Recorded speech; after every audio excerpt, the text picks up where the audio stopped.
Dionée.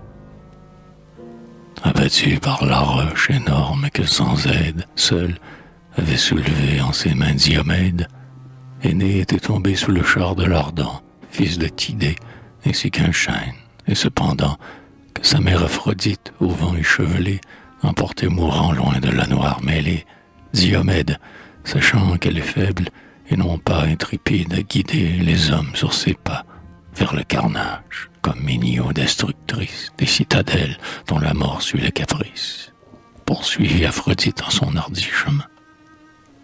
Et de sa lance aiguë, il lui perça la main, tout le sang précieux jaillit fluide et rose, délicieux à voir comme une fleur éclose, riant comme la pourpre en son éclat vermeil, et tout éblouissant des perles du soleil.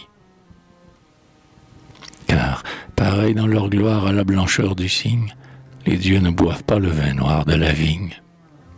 Ces rois, pétris d'azur, ne mangent pas de blé, et c'est pourquoi leur sang, qui n'est jamais troublé, court dans leurs veines, beau de sa splendeur première, comme un flot ruisselant d'éther et de lumière.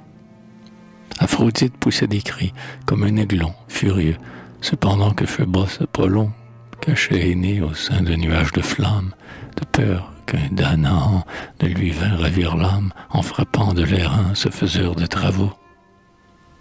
Mais dans le char brillant d'Arès, dans les chevaux s'envolèrent au gris de sa fureur amère, Aphrodite s'enfuit vers Dionée, sa mère. Iris menait le char rapide et secouait les rênes, et tantôt frappait à coups de fouet les deux chevaux, tantôt pour presser leur allure, leur parlait, caressant leur douce chevelure, employant tour à tour la colère et les jeux. Ils arrivent enfin à l'Olympe neigeux, et dans le palais d'ombre où sur son trône songe Dionée, dans la nuit où sa tête se plonge. Or, lorsque sans pâlir de la meilleure douleur, calme et comme une rose ouvrant sa bouche en fleurs, Aphrodite eut montré sa blanche main d'ivoire, déchirée et meurtrie, et qui devenait noire. La titane au grand cœur si souvent ulcéré, planant sinistrement d'un front démesuré, sur les cieux dont au loin la profondeur s'azure, tressaillit dans ses flancs et lava la blessure. Et, rappelant ici des crimes odieux, elle nommait tout bas les meurtriers des dieux. Hercule, nourrisson de la guerre, et, comme elle, ivre d'horreur, blessant Héra sous la mamelle, et Iphialte, en dépit du destin souverain, mettant Arès lié dans un cachot d'airain, et l'emprisonnant, seul avec la nuit maudite.